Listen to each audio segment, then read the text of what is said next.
Today we are going to learn about Gauss law. What is Gauss law? ये Gauss law जानने के पहले we need to know about the electric flux.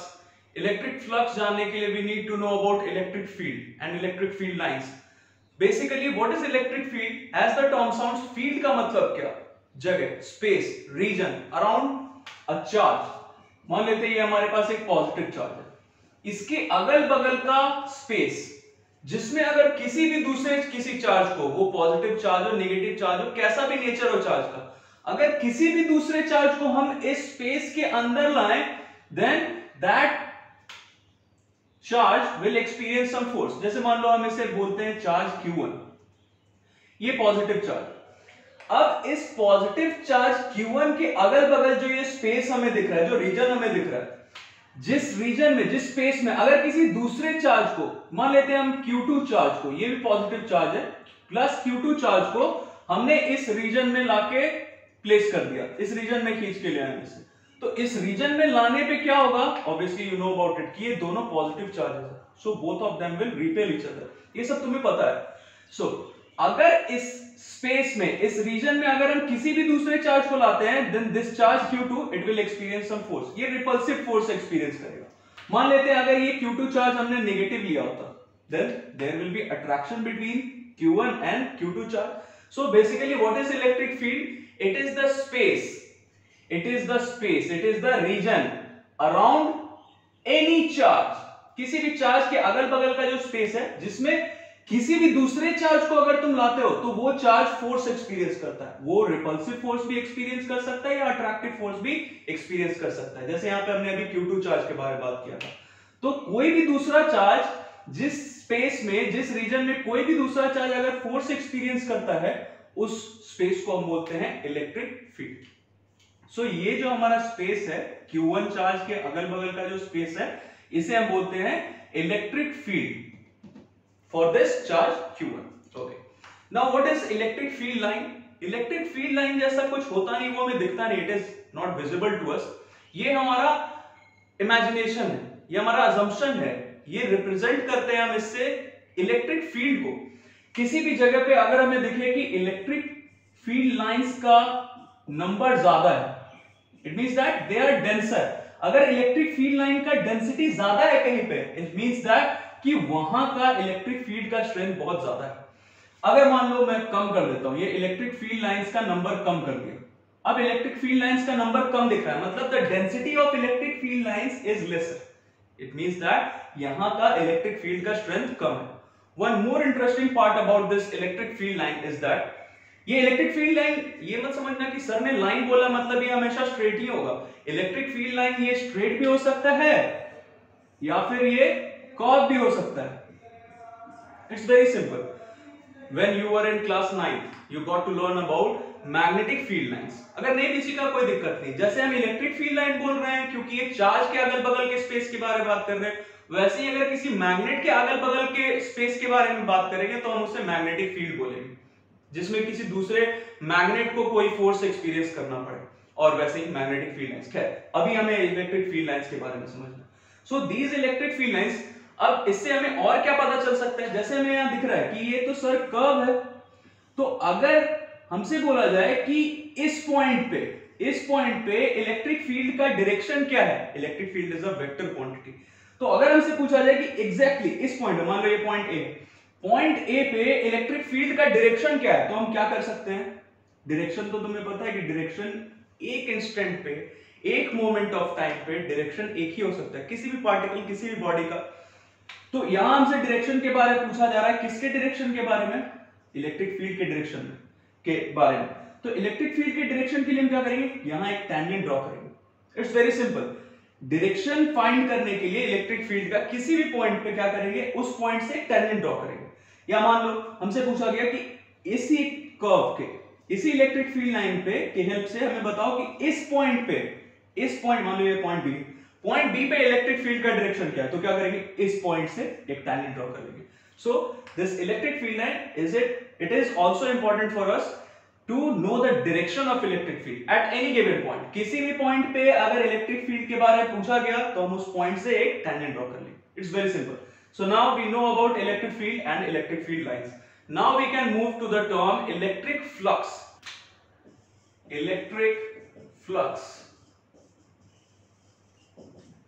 the number of electric field lines passing perpendicular या normal, passing perpendicular to a plane surface. So it is very clear to us कि ये electric flux हम बोल रहे हैं कि flux क्या है. फ्लक्स का मतलब फील्ड लाइंस. अब यहां फ्लक्स बोल रहे हैं इसलिए इलेक्ट्रिक फील्ड लाइंस का डिस्कशन कर रहे हैं. अगर मैग्नेटिक फ्लक्स बोलते तो मैग्नेटिक फील्ड लाइंस का डिस्कशन करते हैं. So what is electric flux? It is the number of electric field lines passing perpendicular to a plane surface. जैसे मान लो एक एग्जांपल लेते हैं. ये हमारे पास एक सरफेस हमने ले लिया, रेक्टेंगुलर सरफेस, स्क्वायर सरफेस, कैसा भी सरफेस ले लेते हैं. तो ये हमने एक सरफेस ले लिया, ये मान लो ये एक सरफेस ले लिया. अब इस सरफेस के परपेंडिकुलर इलेक्ट्रिक फील्ड लाइंस का जो नंबर है, जितना इलेक्ट्रिक फील्ड लाइंस इससे परपेंडिकुलर पास कर रहा है, उसे हम बोलेंगे इलेक्ट्रिक फ्लक्स. और इसके एक्सप्रेशन पे अभी हम आएंगे बाद में. पहले समझते हैं कुछ टर्म्स के बारे में. सो ये मान लो ये मेरा एक सरफेस है, ये रेक्टेंगुलर सरफेस है, ये मेरा पाम. तो इसके परपेंडिकुलर अगर इतना सारा लाइन पास कर रहा है, so these lines perpendicular to the plane surface are responsible for electric flux. अगर परपेंडिकुलर नहीं है तो they are not playing any role there, वो रिस्पांसिबल नहीं होंगे इलेक्ट्रिक फ्लक्स के लिए. जैसे मान लो ये मेरा palm, it is the surface. ऐसे अगर कोई इलेक्ट्रिक फील्ड लाइन है तो ऑब्वियसली ये इलेक्ट्रिक फील्ड लाइन इससे परपेंडिकुलर पास नहीं कर रहा है, तो ये रिस्पांसिबल नहीं होगा इलेक्ट्रिक फ्लक्स के लिए. इलेक्ट्रिक फ्लक्स के लिए सिर्फ कौन सा इलेक्ट्रिक फील्ड लाइन रिस्पांसिबल होगा? जो इससे परपेंडिकुलर होके पास करे. I think it's very clear. तो जितना भी इलेक्ट्रिक फील्ड लाइंस इस सरफेस के परपेंडिकुलर पास करेगा, they will be responsible for electric flux. So it was about electric flux.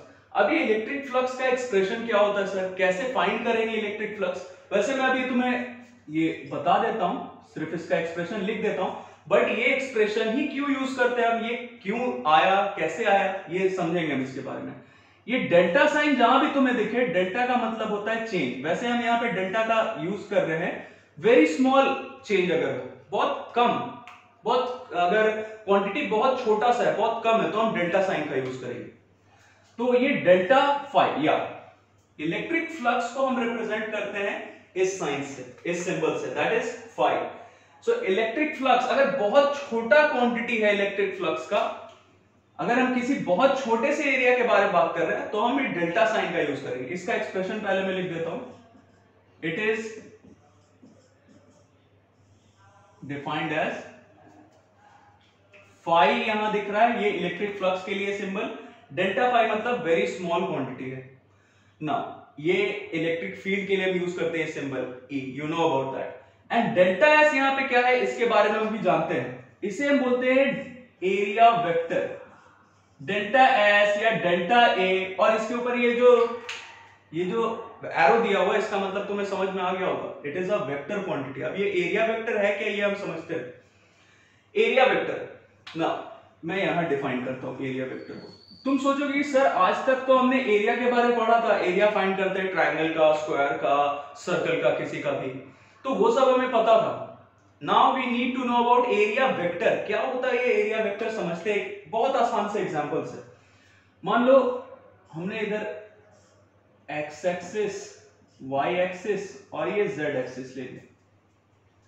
ये हमसे बोला गया कि एक्स और वाई एक्सिस के प्लेन में, मतलब एक्स वाई प्लेन में एक रेक्टेंगल हमने ले लिया.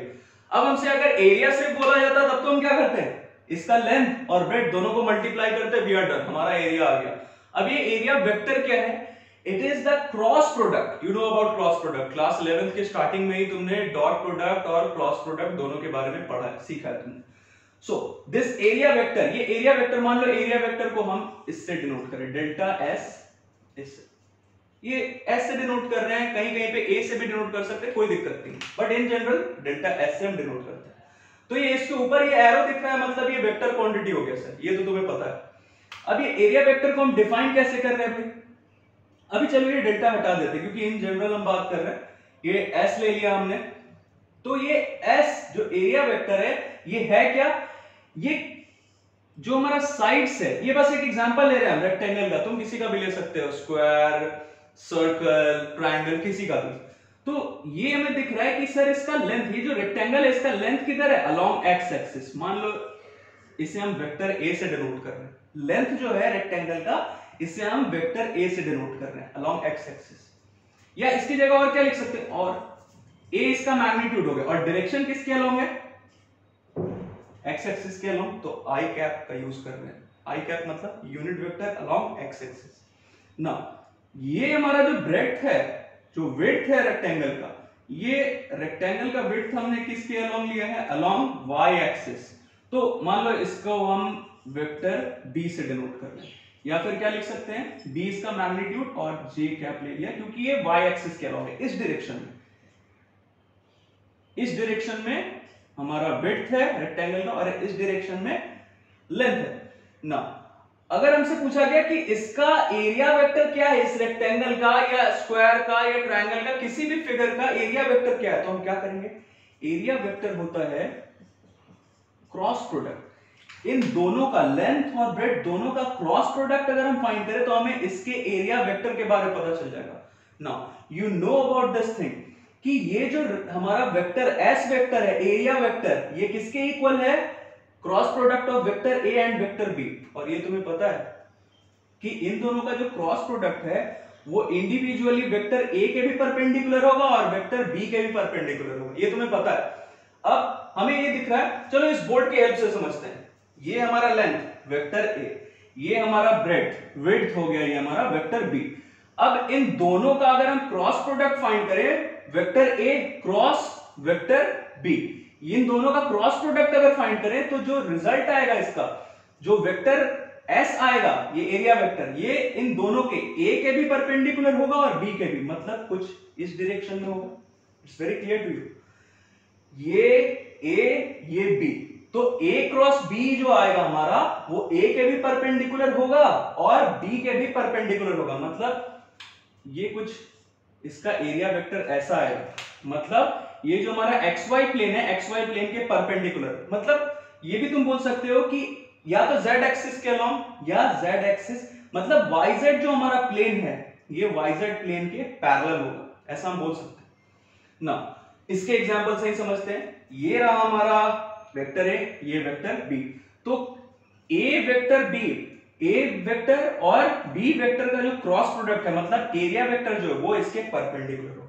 Very simple. मान लो ये मेरा कोई भी सरफेस है, इसका एरिया हमें फाइंड करने बोला, तो मान लो ये अगर सर्कल होता, पाई आर स्क्वायर फाइंड कर लिया। अब एरिया वेक्टर बोला तो एरिया वेक्टर हमेशा क्या होगा, इसके परपेंडिकुलर। यहां रेक्टेंगल का एग्जांपल लिया तो इसके परपेंडिकुलर, सर्कल का एग्जांपल लिया होता तो इसके परपेंडिकुलर। मतलब एरिया वेक्टर ये जो टर्म है ये यूज किया गया, मतलब एरिया वेक्टर का जो मैग्नीट्यूड है वो किसके इक्वल होगा, इसके एरिया के इक्वल। अगर हमसे बोला गया कि एरिया वेक्टर का मैग्नीट्यूड क्या है, तो इसका मैग्नीट्यूड होगा इस रेक्टेंगल के या इस फिगर के एरिया के इक्वल, और इसका डायरेक्शन किधर होगा, इस सरफेस के, इस एरिया के perpendicular. So it was about area vector. Now we can move to our expression. इसके पे हम आ सकते हैं कि आखिर ये एक्सप्रेशन हम कैसे लिख रहे हैं, समझते हैं। वन मोर पार्ट, यहां क्या दिख रहा है हमें, ये number of electric field lines, ये इलेक्ट्रिक फील्ड हमें दिख रहा है। मतलब ये जो हमारा इलेक्ट्रिक फ्लक्स है ये दो चीजों पे डिपेंड कर रहा है। किस पे, किस पे, पहला तो इलेक्ट्रिक फील्ड पे, मतलब इलेक्ट्रिक फील्ड के स्ट्रेंथ पे, इंटेंसिटी पे। तो अगर number of electric field lines कम है तो इलेक्ट्रिक फील्ड का स्ट्रेंथ कम, वो अभी हमने डिस्कस किया। अगर number of electric field lines ज्यादा है तो इलेक्ट्रिक फील्ड का स्ट्रेंथ ज्यादा। अब हमें दिख रहा है कि इलेक्ट्रिक फील्ड के स्ट्रेंथ पे भी डिपेंड कर रहा है। इलेक्ट्रिक फील्ड का स्ट्रेंथ ज्यादा तो इलेक्ट्रिक फ्लक्स ज्यादा। अगर इलेक्ट्रिक फील्ड का स्ट्रेंथ कम कर दे, मान लो number of electric field lines कम कर दिया, मतलब इलेक्ट्रिक फील्ड का स्ट्रेंथ कम हो गया, तो क्या कम हो जाएगा, इलेक्ट्रिक फील्ड का अगर स्ट्रेंथ कम कर दिया तो क्या कम हो जाएगा, इलेक्ट्रिक फ्लक्स भी कम हो जाएगा। दूसरा पार्ट, मान लो ये हमने इतना एरिया लिया था, कोई हमने सरफेस लिया जिसका एरिया इतना है, तब तो इलेक्ट्रिक फ्लक्स जो कुछ भी हुआ। मान लो मैं एरिया ही छोटा कर दूं, मैंने एरिया छोटा सा ले लिया, कोई छोटा सा सरफेस ले लिया, मान लो ये सरफेस हमने इतना ही ले लिया, कुछ इतना ले लिया। अब तुम्हें दिख रहा है कि इलेक्ट्रिक फील्ड लाइंस तो अगल बगल से जा रहे हैं, बट इसके इस सरफेस के परपेंडिकुलर होकर कितना इलेक्ट्रिक फील्ड लाइन जा रहा है? पहले इतना सारा जा रहा था, अब इतना सारा जा रहा है। मतलब ये इलेक्ट्रिक फ्लक्स एरिया वेक्टर पे भी डिपेंड करता है, मतलब एरिया वेक्टर के मैग्नीट्यूड पे, एरिया वेक्टर पे भी डिपेंड करता है ना, इन दोनों चीजों पे डिपेंड कर रहा है ना। अब इसका सबसे बेसिक पार्ट जो है हमारा, हम सोचेंगे इसे डॉट प्रोडक्ट क्यों यूज कर रहे हैं, इसका एग्जांपल से समझते हैं। डॉट प्रोडक्ट क्यों यूज कर रहे हैं? मान लो एक सरफेस लिया हमने, कैसा भी सरफेस ले सकते हैं। मान लो मैंने यहाँ एक सर्कुलर सरफेस लिया, सर्कुलर है, ये सर्कुलर प्लेट है। सर्कुलर प्लेट मतलब it is a open figure, an open figure. Open figure है, टू डायमेंशनल फिगर है, हम ऐसा बोल सकते हैं। तो ये हमारे पास एक सर्कुलर लैमिना ले लिया या सर्कुलर प्लेट ले लिया। मान लो इलेक्ट्रिक फील्ड और एरिया वेक्टर दोनों के बारे में हमें जानना है। अभी अभी मैंने तुम्हें बताया फिगर कैसा भी हो, सर्कुलर हो, रेक्टेंगुलर, स्क्वायर, कैसा भी हो, एरिया वेक्टर जैसे ही आ गया मतलब एरिया वेक्टर का मैग्नीट्यूड किसके इक्वल? उस सरफेस के एरिया के इक्वल। मैग्नीट्यूड वैल्यू, वैल्यू किसके इक्वल? उस सरफेस के एरिया के इक्वल। और एरिया वेक्टर का डायरेक्शन किधर? उस सरफेस के परपेंडिकुलर। अब जैसे ये मेरा पाम, इसका अगर एरिया वेक्टर तुमसे पूछा गया तो एरिया वेक्टर का मैग्नीट्यूड किसके इक्वल? इसके एरिया के इक्वल। और एरिया वेक्टर का डायरेक्शन किधर? तो इसके परपेंडिकुलर। तो ये हमारा सर्कुलर प्लेट, ये सर्कुलर प्लेट, इस सर्कुलर प्लेट का अगर बोला एरिया वेक्टर तो एरिया वेक्टर इसके परपेंडिकुलर, ऐसा। ये मैं ड्रॉ कर देता हूं, एरिया वेक्टर ड्रॉ कर दिया। ये रहा हमारा एरिया वेक्टर इसका। चलो इसको डेल्टा एस से डिनोट करते हैं। ये रहा इसका एरिया वेक्टर, इसके परपेंडिकुलर हो गया एरिया वेक्टर। इलेक्ट्रिक फील्ड चाहे जिस भी डायरेक्शन में दिया रहे हमारा काम हो जाएगा। कैसे करेंगे काम समझते हैं। मान लो ये हमारा इलेक्ट्रिक फील्ड कुछ ऐसा दिया है, इलेक्ट्रिक फील्ड का डायरेक्शन ये रहा, ये रहा इलेक्ट्रिक फील्ड का डायरेक्शन। ये समझना, इसको यहां से लाइन दिखा रहा हूं, मतलब ये कुछ ऐसा है, इलेक्ट्रिक फील्ड ऐसे जा रहा है और ऑब्वियसली इसके अंदर के पार्ट में तो हम नहीं दिखा सकते लाइन, तो ये बाहर निकलता हुआ ऐसा दिखा रहा हूं या फिर ये ऐसा दिखा रहा हूं। सो अब हम देख रहे हैं कि इन दोनों के, सर ये दोनों के बीच में तो एंगल है कुछ भी मान लो थीटा।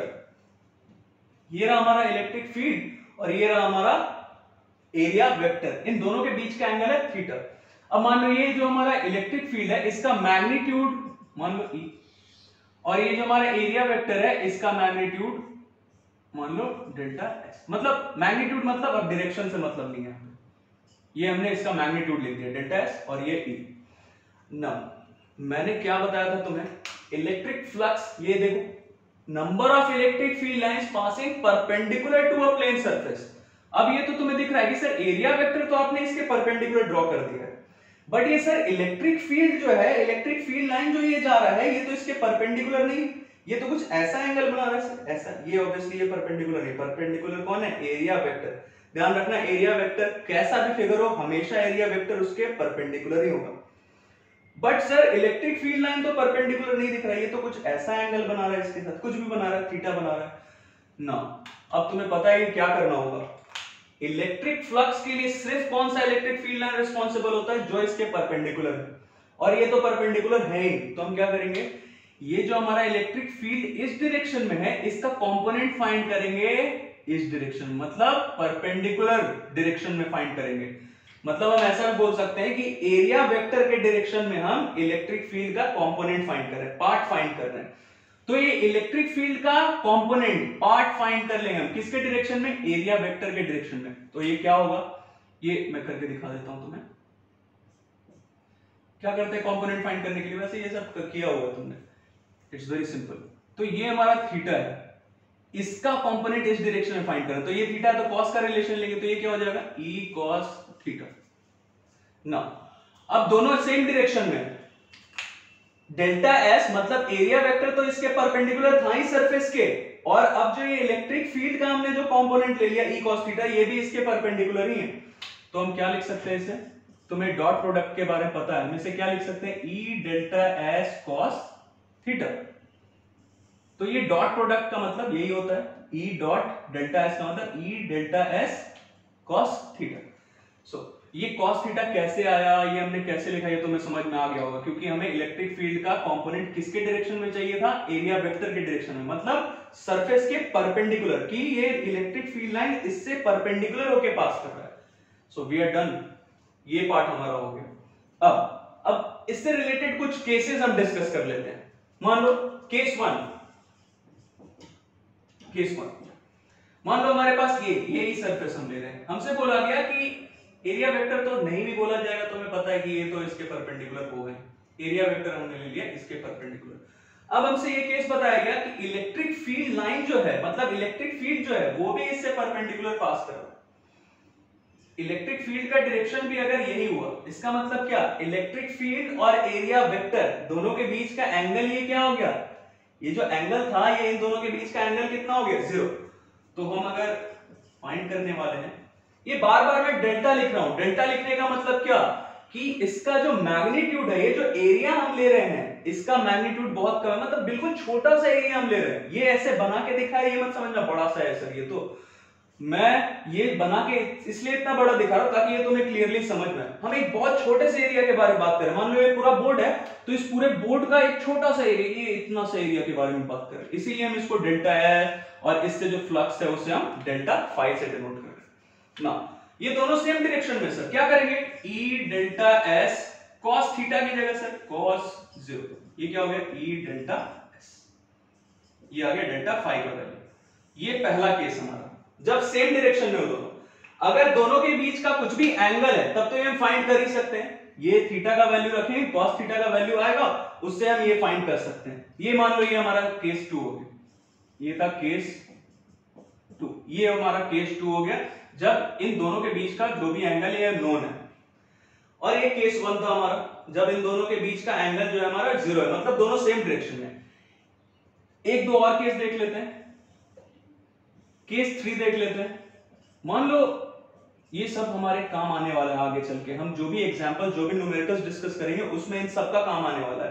एट मोस्ट हमें केसेस यही मिलेगा कि इन दोनों के बीच का एंगल या तो 0 है, या तो 90 है थीटा का एंगल, थीटा का वैल्यू, या फिर 180 है। तो हम देखते हैं, ये मान लो एरिया वेक्टर फिर से परपेंडिकुलर ही लिया, और अगर इलेक्ट्रिक फील्ड ये हमारा कुछ इस डायरेक्शन में, मतलब इलेक्ट्रिक फील्ड का डायरेक्शन क्या है, इसके परपेंडिकुलर है।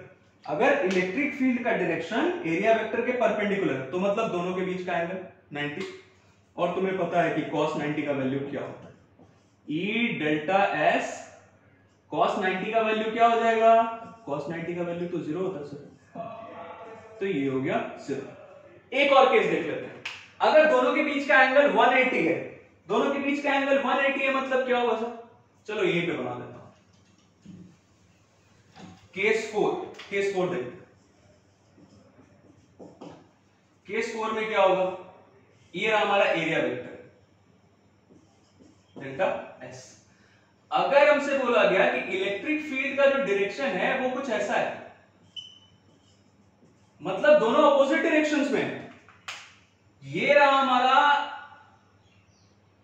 एरिया वेक्टर का डायरेक्शन, एरिया वेक्टर का डायरेक्शन ऐसा, और अगर बोला गया कि एरिया वेक्टर तो सर इस डायरेक्शन में है बट इलेक्ट्रिक फील्ड इस डायरेक्शन, नीचे की डायरेक्शन में, मतलब दोनों के बीच का एंगल क्या हो गया 180, दोनों अपोजिट डायरेक्शन में, ये ऊपर ये नीचे, दोनों के बीच का एंगल 90 डिग्री, मतलब थीटा, सॉरी दोनों के बीच का एंगल 180 डिग्री, मतलब थीटा इज 180 डिग्री, ये ऊपर ये नीचे, अपोजिट डायरेक्शंस में। So delta phi flux find करने वाले हैं, क्या होगा, ई डेल्टा एस cos 180, और cos 180 का वैल्यू तुम्हें पता है -1, सो ये क्या आ गया, ई डेल्टा एस। इन सब का यूज हम करने वाले हैं, आगे के लेक्चर में हम इन सब का यूज करने वाले हैं। सो ये सारा केसेस बिल्कुल बेसिक, वेरी सिंपल केसेस, कि थीटा का वैल्यू जैसे जैसे चेंज होगा तो हम इलेक्ट्रिक फ्लक्स कैसे फाइंड कर सकते हैं ना। अभी तक हमने डिस्कस किया ओपन फिगर के बारे में। ओपन फिगर मतलब जो बंद नहीं है, जो पैक्ड नहीं है। अब जैसे ही हमारा ये बोर्ड पैक्ड नहीं है, ये क्लोज सरफेस नहीं है, बंधा हुआ नहीं है, ये ओपन सरफेस है। या फिर मान लो बहुत सारे एग्जांपल्स हमारे पास, कोई स्क्वायर लैमिना, लैमिना मतलब 2 डायमेंशनल फिगर, या सर्कुलर लैमिना, या फिर एक हेमिस्फीयर, ये सारे हेमिस्फीयर बोला मतलब खुला हुआ, तो ये हेमिस्फीयर या फिर ओपन सिलेंडर बोला गया। ओपन सिलेंडर बोला मतलब मान लो ये हमारा मार्कर, इसका ये क्रॉस सेक्शन, ये दोनों टॉप और बेस दोनों हटा दिया तो ये अब हॉलो हो गया, मतलब ये भी ओपन सरफेस हो गया। तो ओपन सरफेसेस के लिए अगर हमें ड्रॉ करना होता है, ये जो हम बार बार एरिया वेक्टर ड्रॉ कर रहे हैं, अब जैसे यही सर्कुलर लैमिना का हमने एग्जांपल लिया, तो इस सर्कुलर लैमिना में मान लो ये हमारा सर्कुलर लैमिना है, तो इस सर्कुलर लैमिना के लिए हम अगर एरिया वेक्टर ड्रॉ कर रहे हैं, कहीं कहीं पे तुम्हें ये टर्म भी यूज किया जाएगा पॉजिटिव नॉर्मल। तो ये पॉजिटिव नॉर्मल के डायरेक्शन में होता है, नॉर्मल मतलब परपेंडिकुलर। तो पॉजिटिव नॉर्मल हम इसके लिए, अगर हमारा ओपन फिगर है तो उसके लिए हम पॉजिटिव नॉर्मल ऐसे भी ड्रॉ कर सकते हैं या ऐसे भी ड्रॉ कर सकते हैं। मतलब इसके लिए अगर फिगर हमारा ओपन है तो इसके लिए एरिया वेक्टर ऐसे भी ड्रॉ कर सकते हैं और ऐसे भी ड्रॉ कर सकते हैं, मतलब आउटवर्ड भी और इनवर्ड भी। अभी तक के लिए हमारा ये केस चलेगा, बट नेक्स्ट लेक्चर में जब हम डिस्कस करेंगे क्लोज फिगर के बारे में, मतलब एक स्फीयर है, वो हॉलो हो या सॉलिड हो, कैसा भी हो, एक क्यूबॉइड है, एक क्यूब है, तो ये सारे फिगर हो गए हमारे क्लोज फिगर। तो क्लोज फिगर्स के लिए, क्लोज सरफेसेस के लिए एरिया वेक्टर सिर्फ आउटवर्ड डायरेक्शन में हम कंसीडर करते हैं, इनवर्ड डायरेक्शन में नहीं। अभी तक ये सारा ओपन फिगर था, तो ओपन फिगर्स के लिए, ओपन सरफेसेस के लिए एरिया वेक्टर आउटवर्ड भी ले सकते हैं, इनवर्ड भी ले सकते हैं। बट मान लो अगर हमारा स्फीयर हो गया, चलो यहीं पे बना देता हूं, ये सर्कुलर लैमिना था, सर्कुलर लैमिना मतलब 2 डायमेंशनल फिगर। अब ये जो मैं बना रहा हूं, ये चलो ये ऐसे ऐसे मैं बता देता हूं, ये स्फीयर है, मतलब एक ball, rubber ball, plastic ball, कैसा भी बॉल, ये एक स्फीयर आ गया हमारा, ये 3 डायमेंशनल फिगर हो गया। एंड ऑब्वियसली बॉल कैसा होता है, क्लोज होता है, चारों तरफ पैक्ड। तो ये हमारा क्लोज सरफेस है। तो क्लोज सरफेस के लिए अगर हमसे बोला गया एरिया वेक्टर बनाने, तो एरिया वेक्टर ऐसे अंदर की डायरेक्शन में नहीं बनाएंगे। ये मान लो इस पूरे सरफेस का एक छोटा सा हमने एरिया कंसीडर किया, डेल्टा एस। ये हमारा पूरा बॉल है, पूरे बॉल का एक छोटा सा पार्ट, एक छोटा सा एलिमेंट कंसीडर किया, ये छोटा सा एलिमेंट कंसीडर किया। मान लो इस छोटे से एलिमेंट का पार्ट का एरिया है डेल्टा एस, पूरे का एरिया एस, इतने से पार्ट का एरिया है डेल्टा एस। तो इस डेल्टा एस के लिए अगर हम एरिया वेक्टर ड्रॉ करें, छोटा सा पार्ट ले लिया बॉल का, एरिया वेक्टर अगर हम फाइंड करें, तो ये एरिया वेक्टर इनवर्ड डायरेक्शन में नहीं होगा क्योंकि ये क्लोज सरफेस आ चुका है।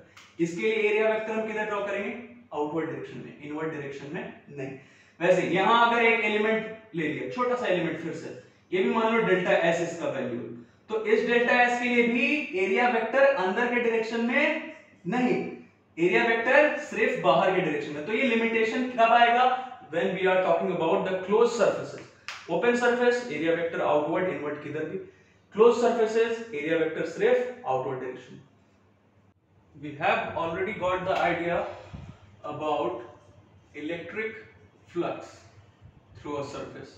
तो electric flux through a surface के लिए we have the expression, और ये जो डेल्टा डेल्टा हम बार बार यूज कर रहे हैं, you know about that.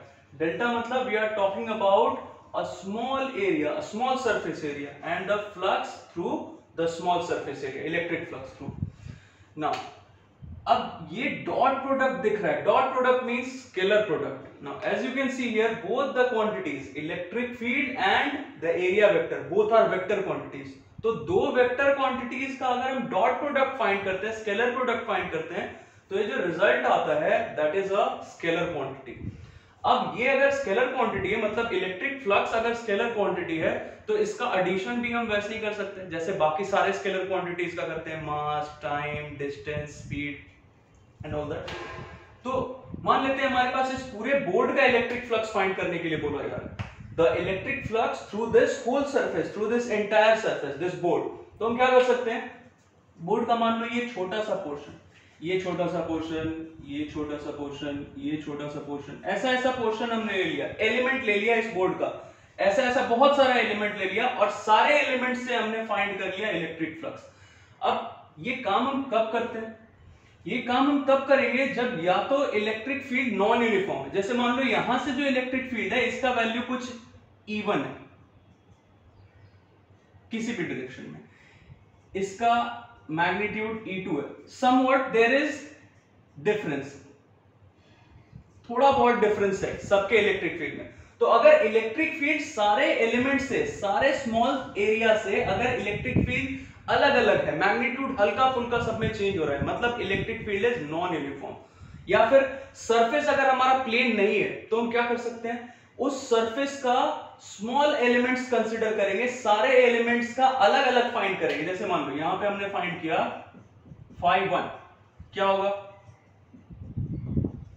मान लो इसका एरिया हमने डेल्टा एस लिया या डेल्टा S1 लिया, कुछ भी लिया, इससे फाइंड कर लिया इलेक्ट्रिक फ्लक्स, फिर इससे फाइंड कर लिया इलेक्ट्रिक फ्लक्स, ये क्या हो गया डेल्टा S2।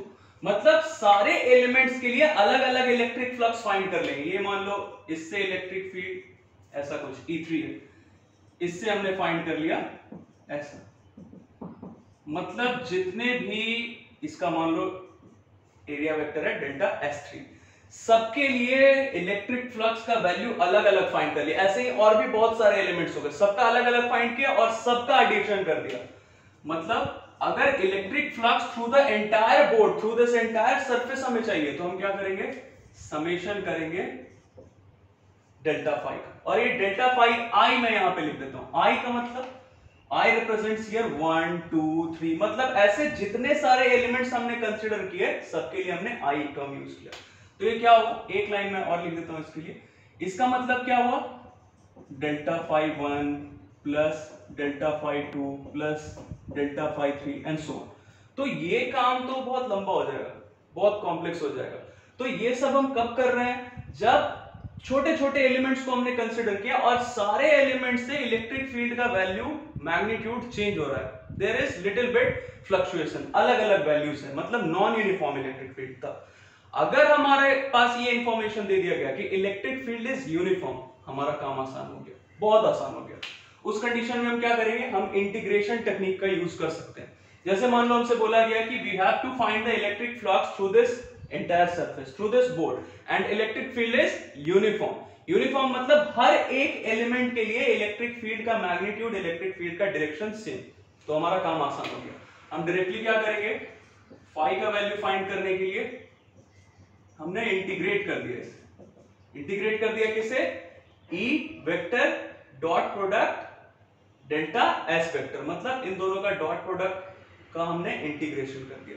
अब ये डॉट प्रोडक्ट फाइंड करने के लिए हमें एंगल का वैल्यू पता होना चाहिए कि थीटा क्या है, 0 और 90, ये सब हमने लास्ट क्लास में डिस्कस किया था इसके पिछले वाले पोर्शन में ना।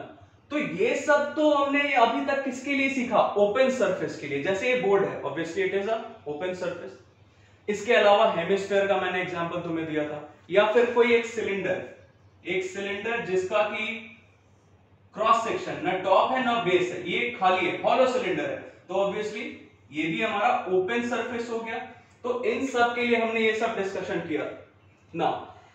अब अगर हमारे पास एक क्लोज सरफेस है, जैसे मान लो हमारे पास एक स्फीयर है, एक स्फीयर का अगर फाइंड करने के लिए बोला गया कि electric flux through this sphere क्या होगा, तो थोड़ा सा डिफरेंस होता है इसमें। ये जो इंटीग्रेशन का काम हम कर रहे हैं ये यहां पे भी करेंगे, अगर कंडीशन बस क्या है, ये समेशन वाला काम हमें कब करना पड़ेगा, मतलब हमारा काम थोड़ा मुश्किल हो जाएगा, थोड़ा कॉम्प्लेक्स हो जाएगा। कब करेंगे ये, जब इलेक्ट्रिक फील्ड नॉन यूनिफॉर्म, तब। अगर इलेक्ट्रिक फील्ड यूनिफॉर्म है तब तो फटाफट इंटीग्रेट कर देंगे एंटायर सरफेस के लिए, और वैल्यूज जो हमारा प्रॉपर लिमिट्स है, लोअर लिमिट अपर लिमिट लेंगे एंड वी आर डन, बहुत आसानी से हो जाएगा काम ना। अगर ये मान लो ये हमारा स्फीयर गिवन, स्फीयर, तो obviously the sphere is a close surface. Close surface के लिए अगर फाइंड करने बोला गया, ये ध्यान रखना जब भी तुम ये फाइंड कर रहे हो, ये न्यूमेरिकल इसका सॉल्व कर रहे हो, तो electric flux through a close surface find करने के लिए हम ये जो इंटीग्रेशन का साइन देते हैं, इसके ऊपर एक छोटा सा सर्कल बनाते हैं, एक सर्कुलर साइन देते हैं छोटा सा। ये देख के हमें पता चल जाता है कि okay we are going to find the electric flux for a close surface. अगर ओपन सरफेस है, जैसे ये board, square lamina, rectangular lamina, मतलब 2 डायमेंशनल फिगर, या एक हेमिस्फीयर, या ये हॉलो सिलेंडर, मतलब जिसका टॉप और बेस है, तो इन सब के लिए हम ये सिंपल इंटीग्रेशन का साइन देंगे। बट अगर कोई क्लोज सरफेस है तो उसके लिए हम ये इंटीग्रेशन के सिंबल के ऊपर एक छोटा सा सर्कल बनाते हैं, सर्कुलर साइन देते हैं। ये बहुत बेसिक है ना। हमारे पास एक सिलेंडर गिवन है, ओपन सिलेंडर ले रहे हैं, ओपन सिलेंडर ले रहे हैं या क्लोज ले रहे हैं, कैसा भी सिलेंडर, मान लो क्लोज नहीं, हमसे ये बोला गया कि इसमें हमारा इलेक्ट्रिक फील्ड का डायरेक्शन कुछ ऐसा है, ये रहा हमारा इलेक्ट्रिक फील्ड। इलेक्ट्रिक फील्ड का डायरेक्शन कैसा है, तुम्हें पता है कि ये जो हमारा सिलेंडर है, सिलेंडर का एक्सिस क्या होगा? मान लो ये हमारा एक्सिस है, ये मैं डॉट से दिखा, ये हमारा एक्सिस है। तो ये जो हमारा इलेक्ट्रिक फील्ड है, ये क्वेश्चन कुछ बुक्स में भी तुम्हें मिलेगा, देखते हैं। इलेक्ट्रिक फील्ड का डायरेक्शन हमारा किस डायरेक्शन में है? It is parallel, the electric field is parallel to the axis, मतलब एक्सिस ये रहा और एक्सिस के पैरेलल डायरेक्शन में या एक्सिस के डायरेक्शन में इलेक्ट्रिक फील्ड है। ओके, तो ये हमारा एक्सिस के डायरेक्शन में इलेक्ट्रिक फील्ड। अगर हमसे ये पूछा गया कि we have to find the electric flux through the curved surface, मतलब ये हमारा सिलेंडर, हमें इससे कोई मतलब नहीं, ये बेस से या टॉप से, मतलब इसके क्रॉस सेक्शन से कोई मतलब नहीं है। We are being asked to find the electric flux through the cylindrical surface, तो obviously cylindrical surface ये तो नहीं है, ये तो प्लेन है, ये भी प्लेन है। cylindrical surface कौन सा? ये, मतलब कर्व्ड सरफेस। तो हमसे ये कर्व्ड सरफेस से कितना इलेक्ट्रिक फ्लक्स पास कर रहा है ये पता करना है। क्या करेंगे जरा सोचो। मान लो मैंने यहाँ एक छोटा सा एलिमेंट कंसीडर किया, डेल्टा एस, एक स्मॉल एलिमेंट जिसका एरिया है डेल्टा एस। यहां कहीं पे ये जो हमारा मार्कर है, इसके ऊपर वाले पोर्शन पे यहां पे हमने कहीं एक छोटा सा एलिमेंट कंसीडर किया डेल्टा एस। अब हमें दो चीज चाहिए, एरिया वेक्टर और इलेक्ट्रिक फील्ड। तो ये छोटा सा सरफेस एरिया जो हमने यहाँ पे लेट किया है, जो छोटा सा पार्ट लेट किया है इस मार्कर का, इस सिलेंडर का, इसके लिए एरिया वेक्टर कितना होगा? ये रहा हमारा ये सरफेस स्मॉल एलिमेंट, इसके लिए एरिया वेक्टर कैसा? इसके परपेंडिकुलर, ये सब हमने डिस्कस कर लिया ऑलरेडी। तो ये एरिया वेक्टर इसके लिए किधर होगा? इसके परपेंडिकुलर, मतलब ये हमारा सरफेस एरिया और इसके परपेंडिकुलर एरिया वेक्टर, मतलब एरिया वेक्टर कुछ इस डायरेक्शन में। चलो एरिया वेक्टर यहां बना दो, ये हमारा एरिया वेक्टर, मतलब इस एलिमेंट के इस एरिया के परपेंडिकुलर इसका एरिया वेक्टर। तो ये तो एरिया वेक्टर हो गया। और इलेक्ट्रिक फील्ड का डायरेक्शन कैसा है? ऐसा, मतलब अलोंग द एक्सिस। तो इलेक्ट्रिक फील्ड का डायरेक्शन ऐसा और एरिया वेक्टर ऐसा परपेंडिकुलर, मतलब इन दोनों के बीच का एंगल क्या हो गया? E और डेल्टा S। चलो एक लाइन पहले ये लिख लेते हैं ताकि हमारे दिमाग में रहे। इलेक्ट्रिक फ्लक्स कैसे फाइंड करते हैं? ऐसे ही फाइंड करते हैं। तो ये इलेक्ट्रिक फ्लक्स फाइंड करने के लिए क्या क्या चाहिए हमें? E delta S cos theta, मतलब E और डेल्टा S एरिया वेक्टर और इलेक्ट्रिक फील्ड के बीच में एंगल कितना है? थीटा कितना है? 90 है, हमें पता चल गया। इधर इधर 90 डिग्री। तो किसी एक पार्ट के लिए, इस पार्ट के लिए हमने फाइंड किया। चलो दूसरा पार्ट एक लेते हैं। मान लो यहां पे एक स्मॉल एलिमेंट लिया नीचे, पहले ऊपर लिया था, अब नीचे ले रहे हैं स्मॉल एलिमेंट।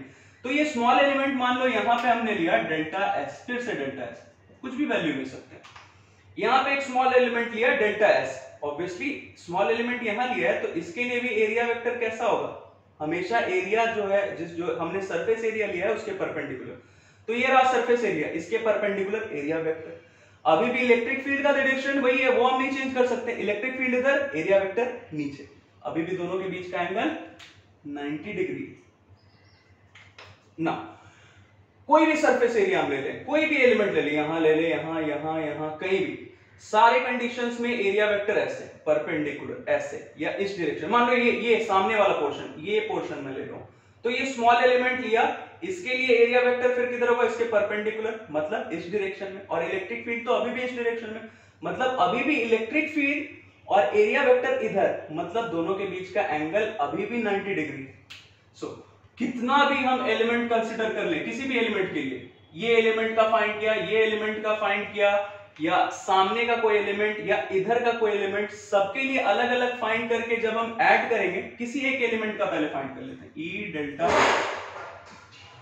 तो E delta S cos 90, cos 90 का वैल्यू तुम्हें पता क्या होता है? 0। तो ये किसी भी पोर्शन के लिए हम फाइंड कर लें, ये होगा 0।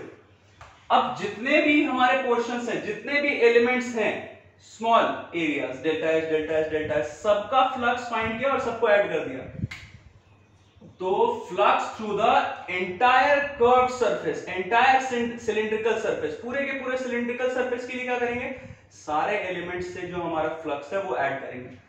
तो सारे एलिमेंट्स का फ्लक्स हमारा क्या है? 0। सबका एडिशन क्या? 0। It's very simple. ना एक और छोटा सा एग्जांपल देखते हैं। एक क्यूबॉइड गिवन है, ये रहा हमारा क्यूबॉइड।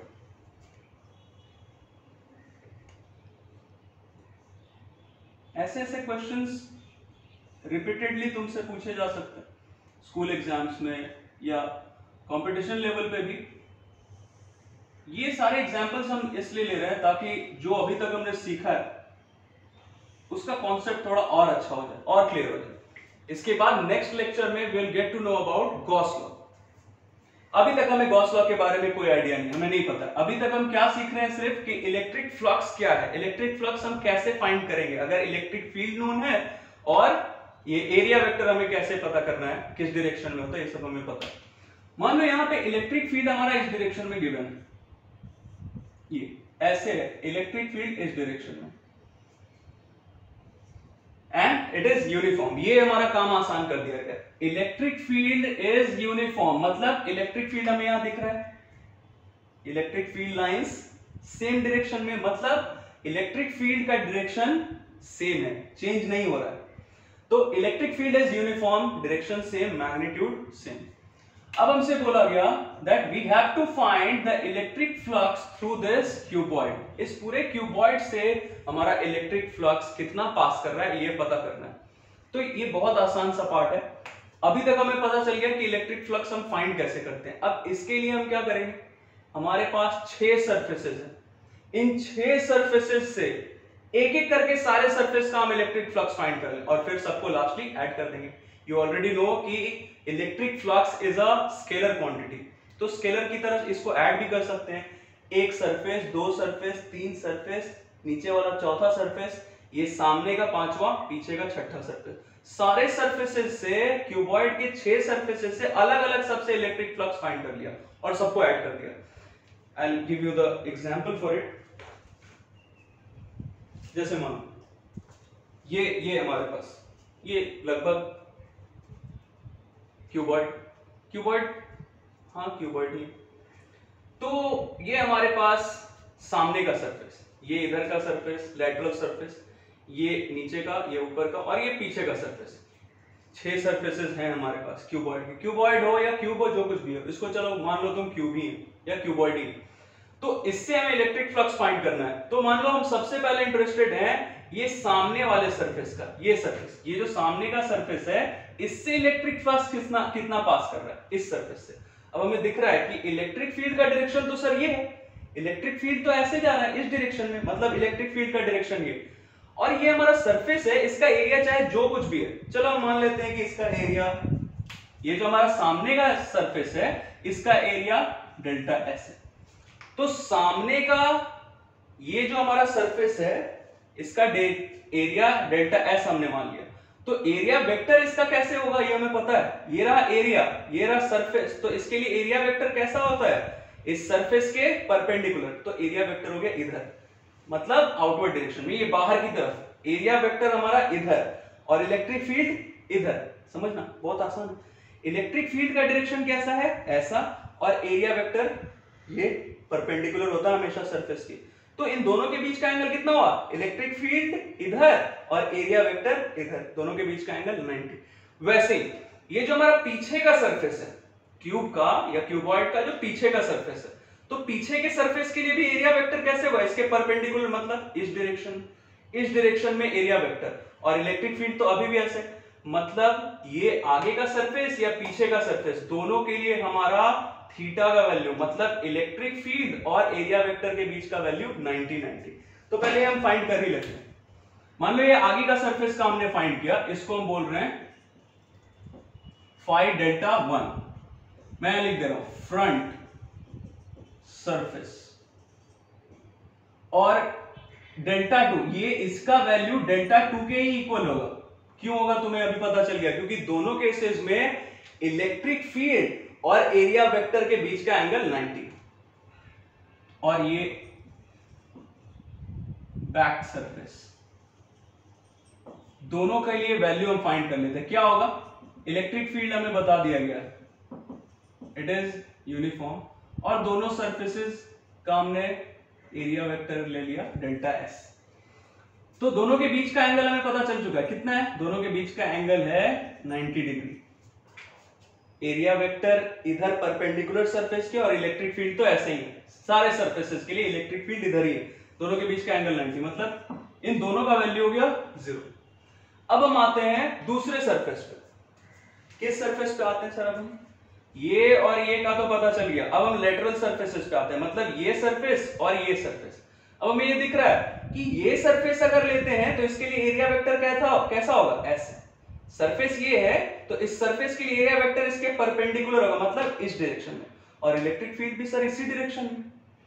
अगर इस सरफेस के बारे में बात करें तो सरफेस ये रहा, तो इस सरफेस के लिए एरिया वेक्टर किधर? इधर, मतलब नॉर्मल सरफेस ये रहा तो इसके परपेंडिकुलर एरिया वेक्टर ऐसे लिया, तो एरिया वेक्टर इधर और इलेक्ट्रिक फील्ड इस डायरेक्शन में। मतलब थीटा का वैल्यू समझो पहले, इसमें एरिया वेक्टर इधर और इलेक्ट्रिक फील्ड इधर, मतलब दोनों के बीच का एंगल 180। इस सरफेस के लिए क्या हुआ? एरिया वेक्टर भी इधर और इलेक्ट्रिक फील्ड तो इधर है ही, मतलब दोनों के बीच का एंगल 0। तो ये पहले फाइंड कर लेते हैं। इस सरफेस के लिए फाइंड कर, इस सरफेस, चलो इसको मैं बोलता हूं सरफेस 3 और इधर वाले को बोलता हूं सरफेस 4। और इसके पहले जो हमने फ्रंट वाला लिया था ये था 1, इस पे मैं लिखूंगा नहीं क्योंकि ये थोड़ा कंफ्यूजिंग हो जाएगा। सामने वाला था 1 और पीछे वाला जो हमारा सरफेस था उसको हमने लिया था 2। तो अब हम डेल्टा फाई 3 फाइंड कर लेते हैं। डेल्टा फाई 3 मतलब इधर वाला सरफेस, तो इधर वाले सरफेस के लिए एरिया वेक्टर इधर और इलेक्ट्रिक फील्ड तो इधर था ही, तो दोनों के बीच का एंगल 0। तो ये क्या हो गया? ई डेल्टा एस कॉस 0। कॉस 0 का वैल्यू 1 होता है, तुम्हें पता है, ई डेल्टा एस। ना डेल्टा फाई 4 का वैल्यू फाइंड करते हैं। डेल्टा फाई 4 का वैल्यू क्या होगा? We have already got the idea. ये जो हमारा सरफेस था ये 4th इधर का, तो इसके लिए एरिया वेक्टर किधर? इधर, परपेंडिकुलर सरफेस के, और इलेक्ट्रिक फील्ड तो हम बदल नहीं सकते, वो तो इसी डायरेक्शन में, मतलब दोनों अपोजिट डायरेक्शन, इलेक्ट्रिक फील्ड इधर, एरिया वेक्टर इधर, दोनों के बीच का एंगल 180 डिग्री। तो ई delta S cos 180 degree, cos 180 का वैल्यू -1, ये क्या हो गया? माइनस ई डेल्टा एस। अब ये तो 4 सरफेसेस हमने फाइंड कर लिया। अब रहा ये नीचे का सरफेस, मतलब ये सरफेस और ऊपर का सरफेस। तो ये जो नीचे का सरफेस है, नीचे के सरफेस के लिए एरिया वेक्टर फिर से इसके परपेंडिकुलर मतलब ऐसे इस डायरेक्शन में, और इलेक्ट्रिक फील्ड तो अभी भी इस डायरेक्शन में, मतलब फिर से इलेक्ट्रिक फील्ड और एरिया वेक्टर के बीच का एंगल 90।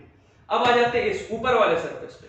ऊपर वाले सरफेस के लिए एरिया वेक्टर फिर से ऊपर की डायरेक्शन ऐसे परपेंडिकुलर, इस सरफेस के परपेंडिकुलर मतलब इस डायरेक्शन में, और इलेक्ट्रिक फील्ड तो अभी भी इसी डायरेक्शन में, मतलब लोअर सरफेस। तो चलो यहां मैं लिख देता हूं, ये जो लोअर सरफेस है ये 5 और अपर सरफेस जो है, लोअर सरफेस 5 और अपर सरफेस 6।